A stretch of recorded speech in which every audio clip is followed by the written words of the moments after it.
Speaking test instructions. The speaking test is 20 minutes. There are 8 tasks in the speaking test. Please try your best to answer all the questions.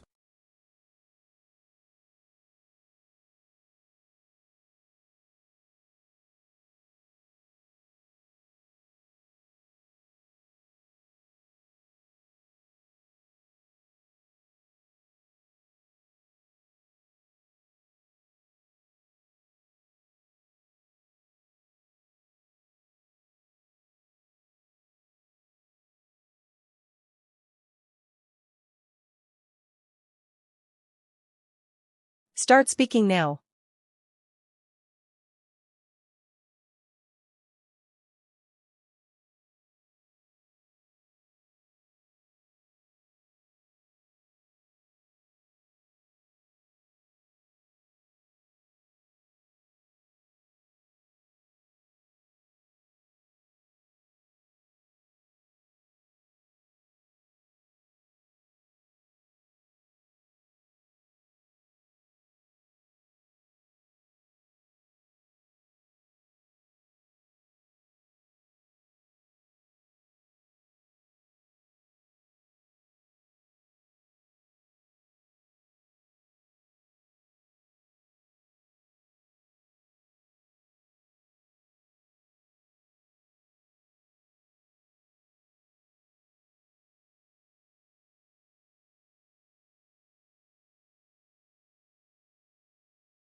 Time is up.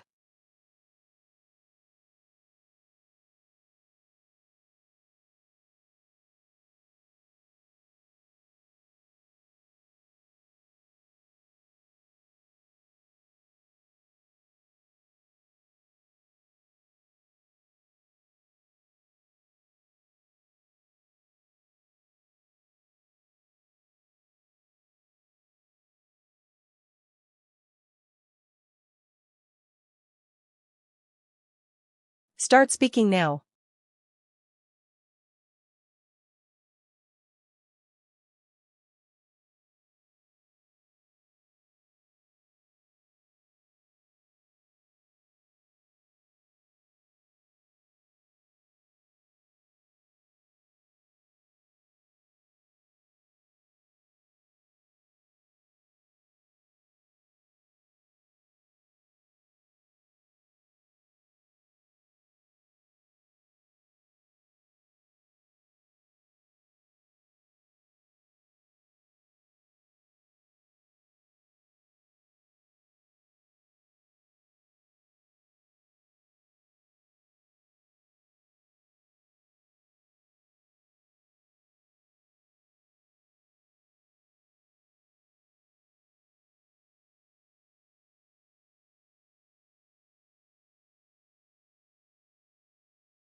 Time is up.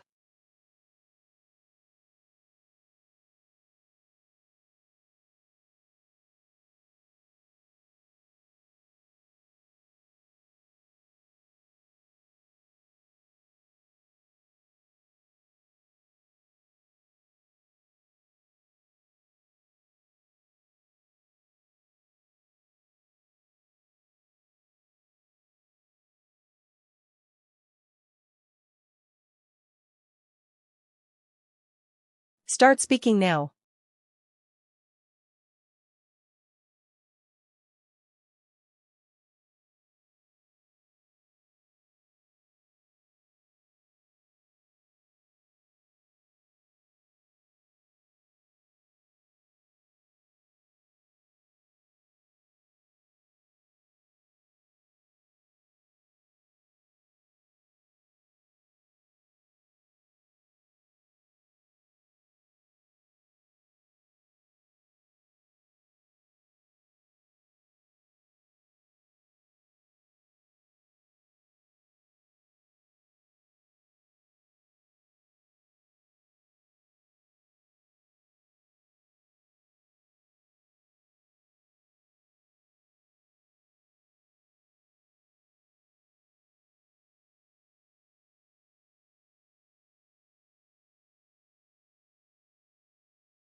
Time is up.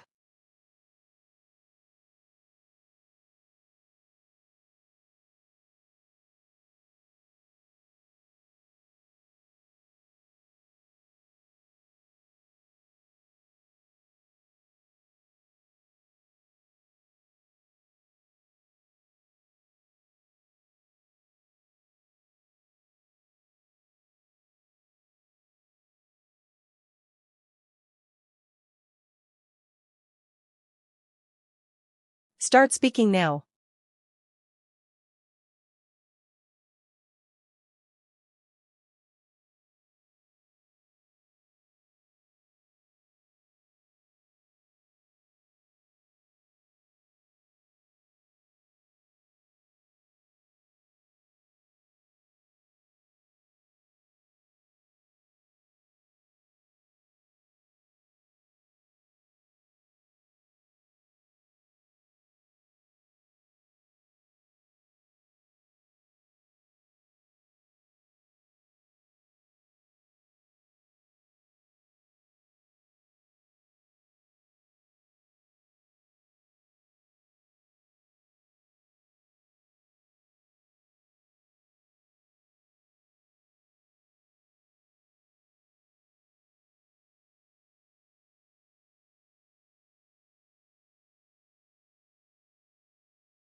Time is up.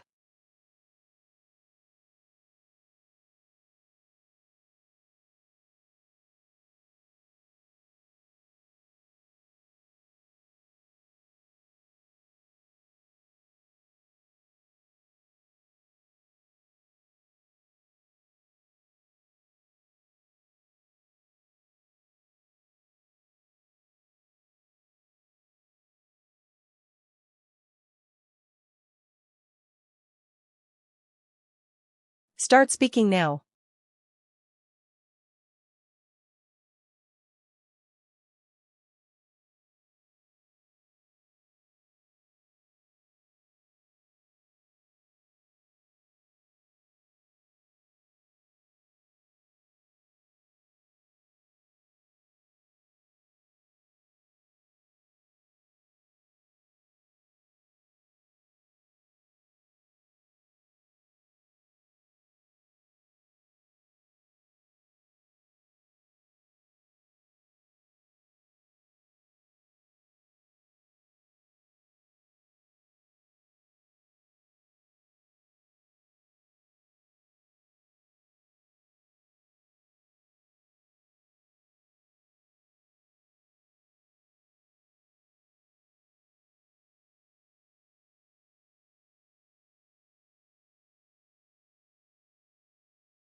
Time is up.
Start speaking now.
Time is up.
Start speaking now.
Time is up.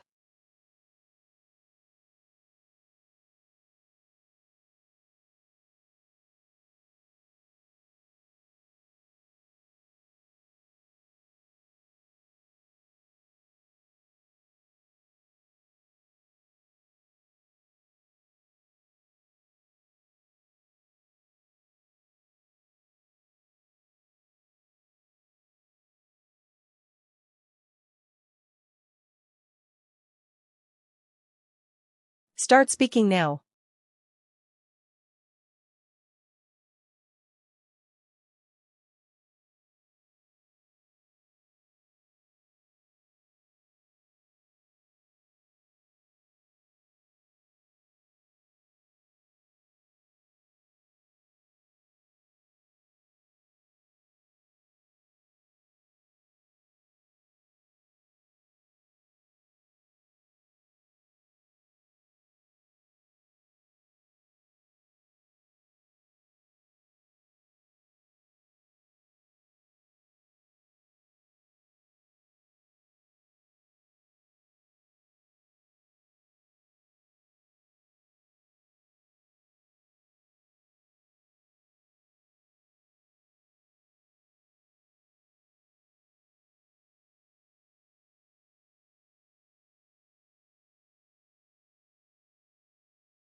Time is up.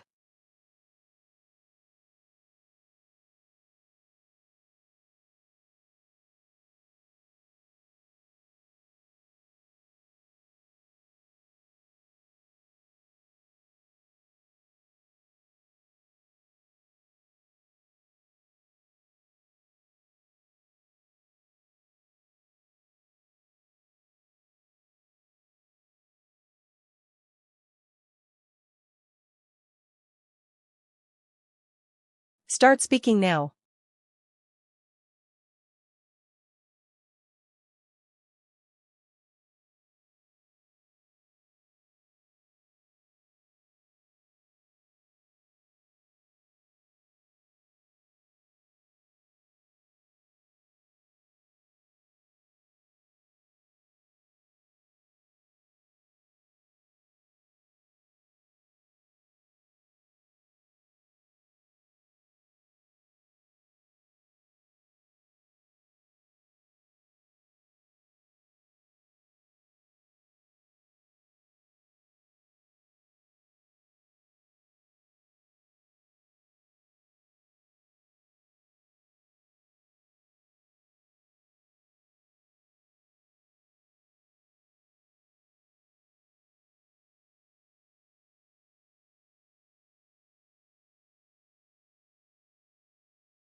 Time is up.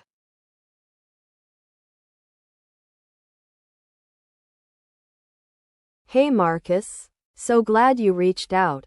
Honestly, living on your own for the first time can feel a bit overwhelming. But once you get a few systems going, it really does become second nature. Let me walk you through a few things that'll make a big difference. First off, groceries. The best thing you can do is plan your meals for the week before you shop. Nothing fancy, just a rough idea of what you'll eat Monday through Friday. Then make your list from that. It keeps you from wandering the store and grabbing random stuff that goes bad. A solid tip is to stick to the outer aisles. That's where the fresh produce, dairy, and meat are. The middle aisles are mostly processed stuff that's easy to overdo. And honestly, buying in bulk for staples like rice, pasta, canned tomatoes, and oats saves you a lot in the long run. On the cooking side, don't stress about making complicated meals. A handful of simple recipes you actually enjoy is worth more than a dozen dishes you'll never attempt. Things like stir-fries, pasta, soups, and sheet pan dinners are easy, fast, and they reheat well. Cook a bigger batch a couple of times a week and you've got lunches covered too. It's a real time saver. Now for keeping the place tidy. This is where a lot of people slip up.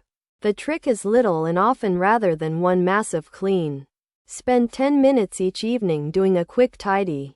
Dishes done, counters wiped, anything out of place put back.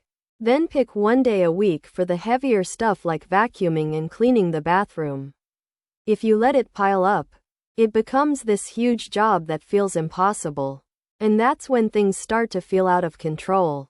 One last thing. Get yourself a couple of decent reusable containers for leftovers and meal prep. It sounds minor, but it genuinely changes how organized your fridge feels. You've totally got this. Give it a few weeks and it'll feel totally normal. Let me know if you ever want to swap recipes. Sure, I remember this one really well. It was a Thursday morning in the fall. I had a job interview at 10 o'clock downtown. And I'd planned everything the night before. Outfit picked out, bag packed, alarm set for 7:30. But when I woke up, I realized my phone had died overnight because I'd forgotten to plug it in. So the alarm never went off. I woke up on my own at 8:50. I jumped out of bed, threw on my clothes as fast as I could, and ran out the door without eating anything. I was honestly pretty panicked. I didn't even have time to check the transit schedule properly. When I got to the subway, I realized I was on the wrong platform heading the wrong direction. I had to double back, which cost me another few minutes. I ended up arriving at the building about 3 minutes late, slightly out of breath, and not in the calm headspace I'd been hoping for. Luckily, the receptionist told me the interviewer was running behind too, so I had a few minutes to collect myself and get some water. The interview actually went well. I got the job, but what I took away from that morning was to always double-check the small stuff the night before. Now I plug my phone in every single night. It seems like such a tiny habit, but that experience taught me the little details really can throw off your whole day. Okay, so looking at this image, I can see the inside of what looks like a pretty busy public laundromat. A typical Saturday afternoon kind of scene when everyone's trying to knock off their chores. Starting on the left, there's a young woman in a bright yellow hoodie standing at one of the washing machines, sorting through a big pile of clothes. It looks like she's separating her darks from her lights. Honestly, good for her. In the center, there's a middle-aged man with a baseball cap on, leaning against a row of dryers with his phone in his hand, clearly scrolling while he waits. Pretty relatable. There's always that waiting around phase in a laundromat.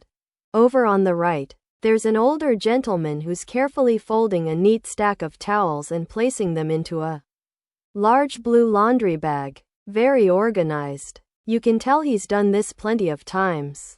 Near the entrance, A teenage boy is feeding coins into a change machine, looking a little puzzled, like it's not cooperating. In the background, a full row of front-loading washers lines the wall, most of them running, and a bulletin board covered in community notices hangs beside the window. Overall, it's just this quiet, everyday scene, everyone going about their own routine, not really interacting, just getting things done. It's got a calm, ordinary kind of energy to it. Based on what I can see in this laundromat scene, I think things are going to unfold in a pretty predictable way over the next few minutes. Starting with the young woman on the left sorting her laundry. I think she's just about done separating, so she'll probably load up one of the machines any second now. She might need to grab some detergent first if she didn't bring any. The man in the center leaning against the dryers. My guess is his cycle is almost finished, because he's got that look of someone who's been waiting a while. Once the dryer buzzes, I think he'll toss everything into a bag pretty quickly. He doesn't look like a folder. The older gentleman on the right is nearly done with his towels. The pile already looks very neat. I'd say in the next minute or two he'll zip up that blue bag and head out. He seems like someone who runs on a tight schedule. And the teenager at the change machine near the entrance. If it doesn't work soon, he'll probably end up asking one of the other customers for coins. Or looking for someone at a front desk. Overall, the scene feels like it's winding down. People are wrapping up, and in 10 or 15 minutes the laundromat will probably be noticeably quieter.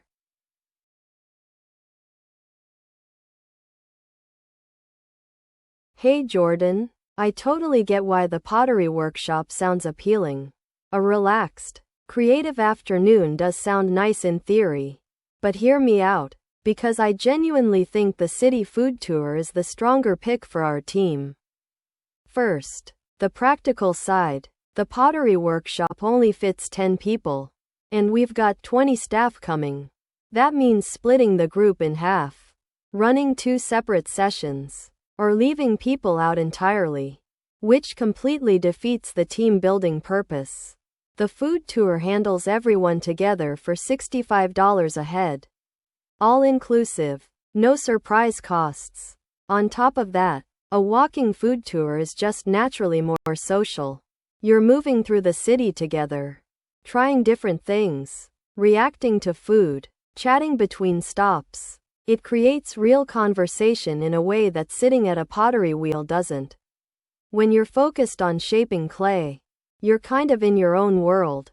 And let's be honest, Jordan, $90 per person is pretty steep. Especially when the workshop only runs one day.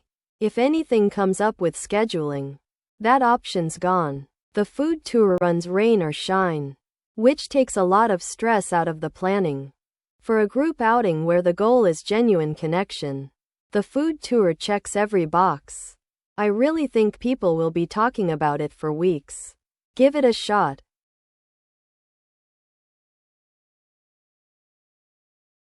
Hey Jordan, I hear you on the pottery idea. It sounds relaxing, and I can see why it appeals to you. But I want to make a case for the escape room challenge. And I think once you look at the full picture, you'll come around. Escape rooms are built around teamwork. 4 themed rooms, groups of 5, everyone working together under a shared time pressure. That's exactly the kind of experience people actually remember from a team outing. You learn a lot about how your colleagues think, and it's genuinely fun. Now, the pottery workshop has a real problem. It maxes out at 10 participants. We have 20 people coming. Do we split the group and run 2 sessions? That's double the cost and half the shared experience. The escape room fits all 20 of us at $45 per person. Spread across 4 rooms. And it's right downtown, so travel's easy. The workshop is also $90 a head and only runs on one specific date, which leaves us zero flexibility if something comes up. That's a genuine risk. What tips it for me is the energy escape rooms create. Everyone walking out swapping stories about what went wrong and how they cracked it. That kind of shared experience carries back into the workplace. That's what a team outing should really be about. Trust me on this one. Jordan. It's going to be a hit. Hey Sam, I'm really sorry. I genuinely wouldn't bail on you unless I had no choice. And this is one of those situations. My manager informed me this morning that there's a mandatory training session at work this Saturday. I had absolutely no idea until now. And unfortunately, it's not something I can skip. It's company-wide and attendance is required. I know the timing is awful and you were counting on me. That's what makes this so frustrating. I had it in my calendar and I was looking forward to helping you. Here's what I want to do to make it right. The training wraps up around noon. So I could be at your place by 1 o'clock if that works. Or if you need help in the morning. I'm completely free all day Sunday. I'll bring my car and give you as much time as you need. I also know a couple of friends who might be free Saturday morning if you really need extra hands. Right away. I can make some calls and sort that out for you if it helps. Again, Sam, I'm sorry. You've always had my back. And I want to come through for you on this. Just maybe a few hours later than we planned. Let me know what works. Hi, I'm glad I caught you. I wanted to talk to you about the Saturday training session. I completely understand it's mandatory. And I'm not trying to get out of it. I just want to be upfront about a situation I'm in. A few weeks ago, I made a commitment to help a close friend move some furniture on Saturday morning. He's been counting on me and made arrangements around my availability. I didn't find out about the training until this morning, so there was no way for me to flag it earlier. I absolutely want to attend and I take that seriously. I'm just wondering if there's any flexibility. For example, if I could join a makeup session, or receive the materials to go through on my own time. I'd also be happy to stay late next week or come in early to cover anything I might miss. I realize this puts you in an awkward spot and I do apologize for the short notice. If there's truly no flexibility, I'll prioritize the training and let my friend know. I just wanted to be honest with you rather than show up without saying anything. Whatever you decide, I'll make it work. I just wanted to have this conversation with you directly. Thanks for hearing me out. Honestly, yes. I do think grocery stores should be required to bring down the amount of plastic packaging on their products. And I feel pretty strongly about it. The way I see it, the current situation is genuinely out of hand. And without some kind of requirement, the progress we've seen so far has just been too slow. The most obvious reason is the environmental impact. A huge chunk of the plastic that ends up in landfills and oceans comes from food packaging. The shrink wrap around a single cucumber. The plastic tray under every cut of meat. The individual bags inside cereal boxes. Most of it is single use. And a lot of it isn't actually recyclable even when it says it is. So it just sits there. When you multiply that by millions of shoppers buying groceries every week, the scale becomes pretty staggering. What I find encouraging is that we already know it can be done differently. Some stores in Europe and even a few here in Canada have moved to paper-based packaging. Reusable containers. Or just selling produce loose without any wrapping at all. And customers have adapted fine. If anything, people tend to appreciate it. They like knowing the store is making an effort. So the idea that it's somehow impractical or that customers won't go for it just doesn't hold up. When you look at the evidence, I get why some people push back on this. There are real concerns about food spoilage and shelf life. Plastic does extend how long certain items stay fresh. And that matters for reducing food waste, which is its own environmental issue. That's a fair point, but I think the solution isn't to keep everything wrapped in plastic. It's to find smarter materials that do the same job without the long-term damage. At the end of the day, Stores won't make these changes on their own fast enough if it costs them money in the short term. That's just the reality of how business works. A requirement gives everyone a level playing field and actually gets things moving. I think it's the right call. Hey Chris, it's me. Okay, stop what you're doing for a second because you are not going to believe what I'm looking at right now. So I'm walking past a furniture store on Dundas. Right? I glance in the window casually. And there's an office chair on display. Looks totally normal from far away. But the seat cushion? Gone. They've replaced it with a full-size cactus. Bright green. With tiny little pink flowers blooming right out the top. Just sitting there where the cushion should be. Like, imagine actually sitting on that. But that's not even the strangest part. The armrests.